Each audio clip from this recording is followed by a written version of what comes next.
तो कैपेसिटेंस के बारे में अगर हम बात करते हैं तो इसमें फॉर्मूलाज हैं हमारे पास। एक तो है जो इसकी बेसिक डेफिनेशन होती है Q equals to C B.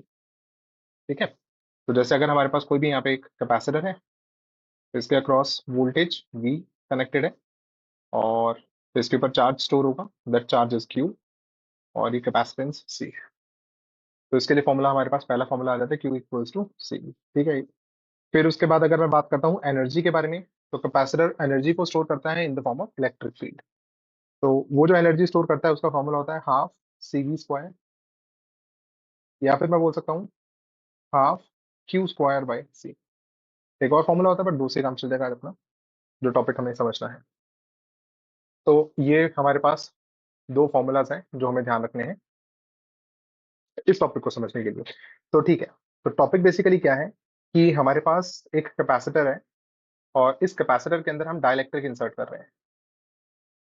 इस कैपेसिटर के अंदर हम डाइलेक्ट्रिक इंसर्ट कर रहे हैं और इसका डाइलेक्ट्रिक कांस्टेंट है के। तो हमसे ही बोला जा रहा है, बताइए जरा कि कैपेसिटेंस की वैल्यू पे क्या फर्क पड़ेगा, वोल्टेज की वैल्यू पे क्या फर्क पड़ेगा, और इलेक्ट्रिक फील्ड की वैल्यू पे क्या फर्क आएगा, एनर्जी की वैल्यू पे क्या फर्क आएगा। मतलब डिफरेंट डिफरेंट पैरामीटर्स कैसे चेंज होंगे जब हम डाइलेक्ट्रिक को इंसर्ट करते हैं। तो इसमें ना हमें दो केसेस को स्टडी करना होता है। पहला होता है जब हम डाइलेक्ट्रिक इंसर्ट करते हैं मगर उस टाइम पे बैटरी कनेक्टेड होती है, और दूसरा केस हमारे पास होता है जब बैटरी कनेक्टेड नहीं होती है। तो गाइस बड़ा सिंपल सा फंडा है। एक कैपेसिटर जो है उसका काम होता है चार्ज को स्टोर करना, और चार्ज प्रोवाइड करती है बैटरी। तो अगर मैं जब डाइलेक्ट्रिक इंसर्ट करता हूं तो डाइलेक्ट्रिक इंसर्ट करने से चार्ज स्टोरिंग एबिलिटी इंक्रीज हो जाती है, मतलब कैपेसिटर अब ज्यादा चार्ज जो है वो स्टोर कर सकता है।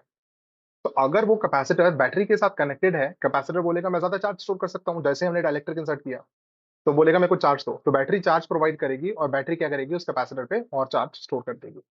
तो मतलब एक कैपेसिटर को चार्ज सिर्फ बैटरी दे सकती है, फिलहाल के लिए हम जो चैप्टर में इसमें स्टडी कर रहे हैं। ठीक है। तो इसी बात का हमें ध्यान रखना है कि जब हम डायरेक्ट्रिक इंसर्ट करेंगे तो चार्ज स्टोरिंग एबिलिटी इंक्रीज होगी, पॉइंट नंबर 1 जो आपको ध्यान रखना है। पॉइंट नंबर 2 जो आपको ध्यान रखना है वो ये है कि एक कैपेसिटर जो है उसको चार्ज कौन प्रोवाइड करेगा, बैटरी प्रोवाइड करेगी। बस ये दो चीजों को ध्यान रखना है, अपने को ये टॉपिक समझ में आ जाएगा।